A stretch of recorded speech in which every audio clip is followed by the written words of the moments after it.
আমি একজন যুবক, সম্প্রতি একটি চাকরি শুরু করেছি। বিয়ের বিষয়ে পরিবারকে ইঙ্গিতভাবে বুঝিয়েছি, কিন্তু তারা মোটেও গুরুত্ব দিচ্ছেন না। তারা চান আমার বিয়ে যেন ইউরোপে বসবাসরত কোনো বাংলাদেশি প্রবাসী মেয়ের সাথে হয়, কিন্তু আমি দেশে থেকে জীবন গড়তে চাই। আর আমরা সিলেটিরা কষ্ট করে পরিবারকে রাজি করালেও আমাদের সিলেটে প্রায় সব মেয়ের অভিভাবক দেশে চাকরি বা ব্যবসা করা ছেলেদের গুরুত্ব দেন না। বিশেষ করে ইউরোপ প্রবাসী হলে ছেলে হলেই হয়েছে। এই অবস্থায় আমরা যারা চরিত্র হেফাজত করার জন্য বিয়ে করতে চাই, আমাদের কি করা উচিত? বিশেষ দ্রষ্টব্য, নিজেকে হেফাজতে রাখতে আমি প্রায় রোজা রাখার চেষ্টা করি। আমার বাবা এখানে আছেন, দয়া করে এই বিষয়ে কিছু পরামর্শ দিলে উপকৃত হবে। মাশাআল্লাহ, আসামি হাজির। দেখেন, এই প্রশ্নটা টু মাচ কমন। আমরা যেখানেই যাই প্রশ্নোত্তর সেশনে এই প্রশ্ন আসবেই।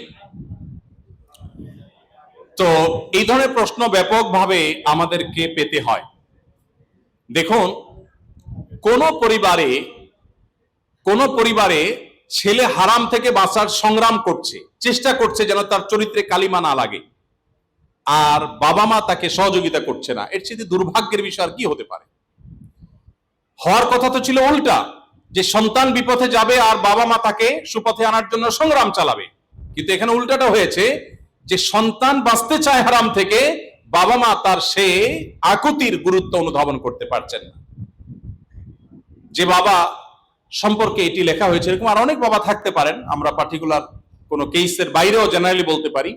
নবী করিম সাল্লাল্লাহু আলাইহি সাল্লাম বলেছেন, তোমাদের সন্তানদের যখন বিয়ের বয়স হবে, তারা যখন উপযুক্ত হবে, এরপর যদি উপযুক্ত পাত্র পাত্রী পেয়ে যাও, তাহলে তোমরা বিবাহ দিতে দেরি করবে না, বিলম্ব করবে না, বিবাহ দিয়ে দাও। যদি না দাও, তাহলে সেক্ষেত্রে এর ফলশ্রুতিতে যে ফিতনা ছড়িয়ে পড়বে, এর ফলশ্রুতিতে যে গুনাহের সয়লাভ হবে, হারাম রিলেশন তৈরি হবে, এর দায়ভার কিন্তু ওই বাবা মাকেই বহন করতে হবে। সন্তানের গুনাহ তো হবেই, সে অপরাধে লিপ্ত হওয়ার কারণে। বাবা মার অবহেলার কারণে যে হারাম পর্যন্ত গড়িয়েছে, সেটা দায়ভার কিন্তু বাবা মাকে নিতে হবে। এই জন্য দায়িত্বশীল বাবা মার পরিচয় আমাদেরকে দিতে হবে। আমরা আমাদের সন্তানদের চরিত্রের মূল্য আমরা বুঝি না। একটা সামাজিক এক ট্যাবু আমাদেরকে আটকে ফেলেছে। বেশিরভাগ ফ্যামিলিতে বাবা মার চিন্তা যে সমাজে মুখ দেখাবার মতো কিছু একটা ছেলেকে করতে হবে, তারপর বিয়ে করাবো। নাম দিয়েছি নিজের পায়ে দাঁড়ানো। আরে সন্তানকে আরেকজনের পায়ে দাঁড়ায় আছে নাকি? নিজের পায়ে তো দাঁড়ায় আছে সে। নিজের পায়ে দাঁড়াবার নাম করে সন্তানকে হাজার হাজার লাখ লাখ টাকা কামানোর আগ পর্যন্ত বিয়ে না দেওয়া, এটা অভিভাবক হিসাবে, একজন মুসলমান হিসাবে সুস্পষ্টভাবে আল্লাহর অবাধ্যতা, আল্লাহ রাসূলের অবাধ্যতা। অতএব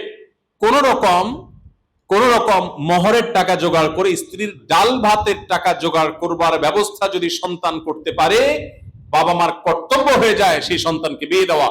শরিয়ার সুস্পষ্ট ফতোয়া শুনেন, কোন বাবা মা যদি শরীয়ী কোন গ্রহণযোগ্য ওজর ছাড়া নিছক পার্থিব বিষয়ে টাকা পয়সার মোহে পড়ে, সামাজিক ভাবসাবের মধ্যে পড়ে তিনি যদি সন্তানকে বিবাহ বিলম্ব করতে থাকেন এবং বছরকে বছর পিছাতে থাকেন, তাহলে সেক্ষেত্রে সেই বাবা মার অভিভাবকত্ব শরিয়ার দৃষ্টিকোণ থেকে আর থাকে না। তখন সন্তান এলাকার মুরব্বী আলেম ওলামাদের অভিভাবক বানিয়ে বিয়ে করবার অধিকার তার চলে আসে। অতএব এই জঘন্য কাজ থেকে আমাদের বেঁচে থাকার চেষ্টা করতে হবে। মনে রাখবেন, রিজিক দেওয়ার মালিক আল্লাহ তাআলা। আল্লাহ কোরআনে বলেছেন যে আনকিহুল আয়ামা মিনকুম ওয়াস-সালিহিনা মিন ইবাদিকুম ওয়া ইমাইকুম ইন ইয়াকুনু ফুকারা আয়ুগনিহিমুল্লাহু মিন ফাদলি। যে সমস্ত বাবা মা টাকা পয়সার চিন্তা করে সন্তানের বিবাহ বিলম্ব করছেন, তাদেরকে বলছি, আল্লাহ বলছেন, তোমরা তোমাদের অধীনস্থ সন্তান সন্ততি, তোমাদের ছেলে মেয়েদেরকে তোমরা বিবাহ দাও। তারা যদি দরিদ্র হয়, আল্লাহ তাআলা সেই দারিদ্র দূর করবেন, আল্লাহ সে অভাব দূর করবেন। সো এই জায়গাটাতে অভিভাবক হিসাবে আমাদের দায়িত্বশীল ভূমিকা রাখা উচিত।